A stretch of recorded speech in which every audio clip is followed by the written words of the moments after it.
Pemirsa Warisan Budaya Nusantara Sepremi ini menyajikan berita budaya dan berita umum. Kunjungi situs resmi kami di warisanbudayanusantara.com. Tenaga kependidikan.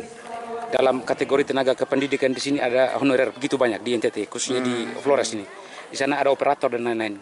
Berikutnya ada tanggapan negara dengan melalui P3K. Tapi kuota untuk tenaga kependidikan kira-kira apa tanggapan Bapak? Ya, ini tenaga kependidikan ya tahun ini belum.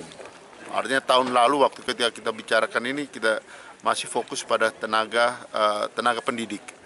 Sementara kita lihat untuk tahun berikut ya perlu memperhatikan tenaga kependidikan. Kenapa? Ini juga program P3K ini juga kemarin atau tahun lalu Menteri Pendidikan sudah menyampaikan ada 1 juta formasi. Nah itu bisa dilakukan karena apa? Karena kita punya atau kita dalam hal ini Kementerian Pendidikan dan Kebudayaan punya data tentang guru honorer.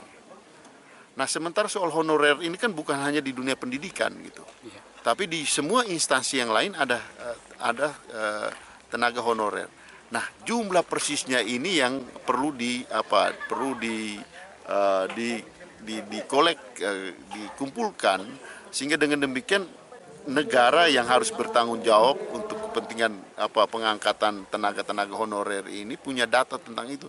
Sementara data itu yang kami tahu selalu tidak atau belum sinkron antara apa yang dilaporkan dan apa yang perlu disiapkan. Karena honorer ini fakta di lapangannya adalah siapa yang mengangkat, siapa yang harus bertanggung jawab gitu. Nah ini kan yang terjadi gitu. Itu semua persoalan dilempar ke pusat, tapi masalahnya itu dimulai dari bawah gitu. Dan sehingga tanggung jawab kemudian dilemparkan ke pusat, sementara pusat belum punya data yang valid tentang jumlah tenaga honorer ini. Karena kita tahu honorer di daerah ini kan ada honorer Honda, ada honorer komite, ya ada juga honorer politik yang diangkat ketika ya pilkada, ketika di dalam proses kampanye itu gitu, udah dijanjikan untuk diangkat jadi honorer, tapi kemudian tidak diperhatikan setelah ya para pemerintah itu jadi gitu, sehingga kemudian nasib mereka terkatung-katung di situ. Bapak, berikutnya menyangkut guru, tenaga guru di sekolah-sekolah swasta ini, guru-guru ASN, guru-guru yang berpengalaman, akhir-akhir ini kelihatan memang kuotanya sangat kecil Pak ya, karena ada permutasi ke sekolah-sekolah negeri diambil alih itu. Sementara menyisakan tenaga honorer yang baru-baru, ya, Bapak tanggapannya seperti apa ini?